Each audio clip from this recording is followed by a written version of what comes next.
하나님의 변경할 수 없는 율법. 하나님의 진노를 온 인류에게 가져온 아담과 하와의 불순종과 타락으로 온 하늘은 슬픔에 쌓였다.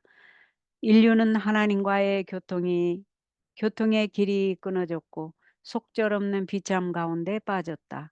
하나님의 율법은 사람의 필요에 맞추기 위해 변경할 수 있는 것이 아니었다. 이는 하나님의 율법은 결단코 그 효력을 잃어버리거나 또는 그 요구사항의 지극히 작은 부분도 삭제해 버릴 수 없도록 하나님께서 계획하셨기 때문이다. 하나님의 천사들은 범죄한 부부를 방문해서 그들이 하나님의 율법을 범했기 때문에 에덴 동산 즉 저희의 거룩한 집을 더 이상 소유할 수는 없지만 그들의 경우가 전혀 절망적인 것만은 아니라는 것을 알려주라는 명령을 받았다.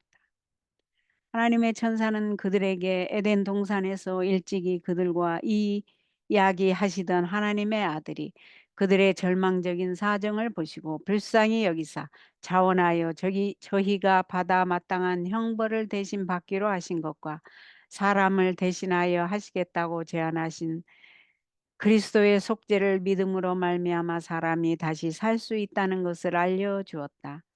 사람이 그의 중죄에도 불구하고 사단의 절대적인 지배하에 있게 되지 않도록 그리스도를 통하여 한 소망의 문이 열렸다.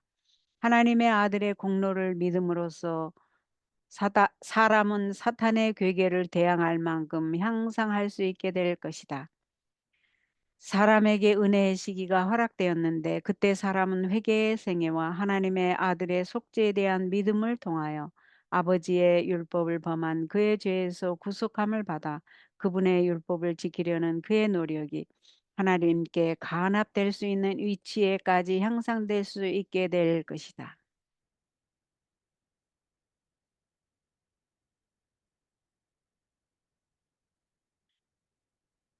천사들은 그들이 하나님의 율법을 범하였다는 소식이 하늘에 알려졌을 때 온 하늘이 느낀 슬픔을 그들에게 말하여 주었다. 또 그 범죄가 그리스도로 하여금 그의 귀하신 생명까지 바치는 크신 희생을 치르도록 만들었다는 것도 말해 주었다. 아담과 하와는 하나님의 율법이 얼마나 숭고하고 신성하며 또 그 율법을 범하여 저희와 저희 후손들이 완전한 멸망을 당하게 되었지만 그들을 구원하기 위하여 그처럼 고귀한 희생이 필요되게 한 것을 알았을 때 그들은 하나님의 지극히 사랑하시는 아들로 하여금 그토록 큰 희생을 당하시게 하는 것보다는 차라리 저희가 죽거나 저희 범죄에 대한 형벌을 저희와 저희 후손들이 담당하게 해달라고 애원하였다. 아담의 고뇌는 더 커졌다.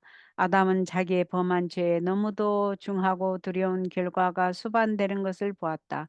그리고 일찍이 자기가 무죄한 상태에 있을 때 함께 거니시고 함께 이야기하시던 하늘의 사령관, 천사들의 존경과 경배를 받으시던 그가 과연 자기의 범죄로 인하여 그 높으신 지위에서 죽으시기 위하여 내려오셔야만 한단 말인가?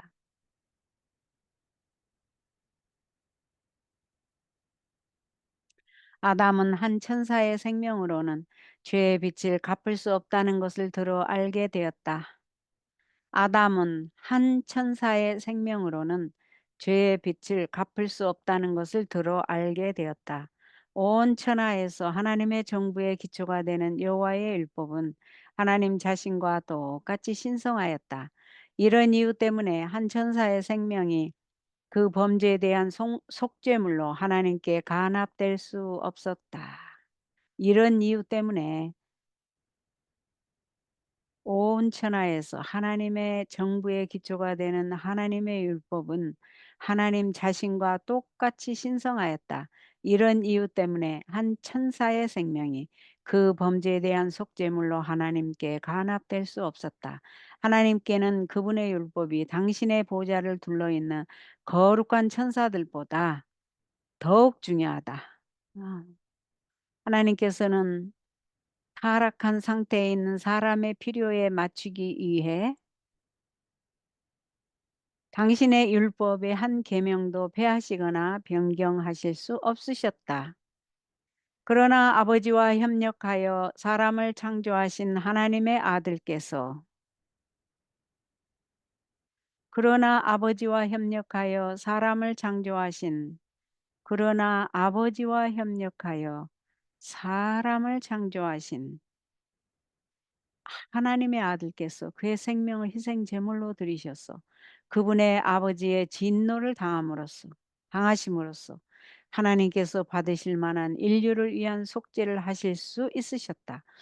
천사들은 아담에게 그의 범죄가 사망과 비참을 가져왔듯이 예수 그리스도의 희생을 통하여 생명과 불멸이 드러나게 될 것이라고 알려주었다. 아멘.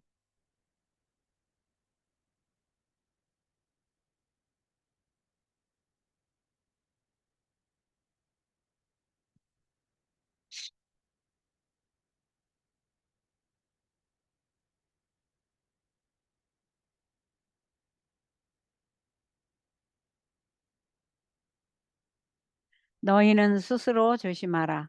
자비하신 우리 구주께서는 이 시대에 당신을 따르는 자들을 애워싸게 될 위험을 미리 보시고 그들에게 특별한 경고를 하셨다. 너희는 스스로 조심하라.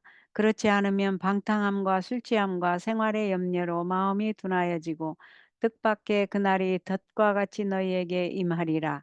이날은 온 지구상에 거하는 모든 사람에게 임하리라. 이러므로 너희는 장차 올 이 모든 일을 능히 피하고 인자 앞에 서도록 항상 기도하며 깨어 있으라. 만일 교회가 세상과 유사한 길을 따를 것 같으면 그들은 세상과 동일한 운명에 처하게 될 것이다. 동일한 운명이라기보다 그들은 더 큰 빚을 받았기 때문에 그들의 형벌은 회개하지 않은 자들의 형벌보다 더 클 것이다. 우리는 한 백성으로서 세상에 있는 어떤 다른 백성보다 진보된 진리를 가지고 있노라고 공언하고 있다. 그렇다면 우리의 생애와 품성은 우리가 공언하는 그 믿음과 조화되어야 한다. 의인들이 귀중한 알곡처럼 하늘 창고에 들어가기 위하여 다발로 묶여지는 한편 악인들은 가라지처럼 마지막 그 날의 불에 태워지기 위하여 모아지고 있는 날이 우리 앞에 박두에 있다. 그러나 곡식과 가라지는 추수 때까지 함께 자라게 된다. 의인들은 생의 의무를 수행하는 동안 경건치 않은 자들과 끝까지 접촉하게 될 것이다. 빛의 자녀들은 흑암의 자녀들 사이에 흩어져서 모든 사람들에게 구별됨을 알려줄 것이다. 그리하여 하나님의 자녀들은 어두운 데서 불러내어 그의 기이한 빛에 들어가게 하신 자의 아름다운 덕을 선전하게 된다. 마음속에서 빛을 발하고 있는 하나님의 사랑과 생애에 나타난 그리스도와 같은 조화는 세상 사람들에게 하늘을 일별케 하는 일이 될 것이므로 그들은 그 탁월함을 보고 그 진가를 인정할 것이다. 끼리끼리 모일 것이다. 같은 축복의 샘에서 마시는 사람들은 더욱 밀접히 결속될 것이다. 신자들의 마음속에 거하는 진리는 복되고 행복한 연합을 이루어 줄 것이다. 그리하여 그리스도께서 당신과 하나님 아버지가 하나 되신 것처럼 당신의 제자들을 하나 되게 해달라고 하신 그 기도는 응답될 것이다. 진정으로 회개한 모든 사람은 이와 같이 하나 되기 위하여 노력하게 될 것이다. 경건치 못한 자들에게도 영원한 불화를 부분적으로 감춘 데에 불과한 기만적 조화가 존재할 것이다. 그들은 다른 모든 점에 있어서는 증오와 경쟁과 시기와 지독한 투쟁으로 분열되어 있을지라도 하나님의 뜻과 진리를 반대하는 일에 있어서는 연합된다. 오늘날 순수한 금속과 저질의 금속이 밀접히 섞여 있으므로 오직 무한하신 하나님의 분별하는 눈에 의해서만 그것들은 뚜렷하게 분별될 것이다. 그러나 성결과 진리로 이루어진 도덕의 자석은 순수한 금속은 모두 끌어오는 한편 저질과 가짜에 속한 금속은 물리쳐 버릴 것이다.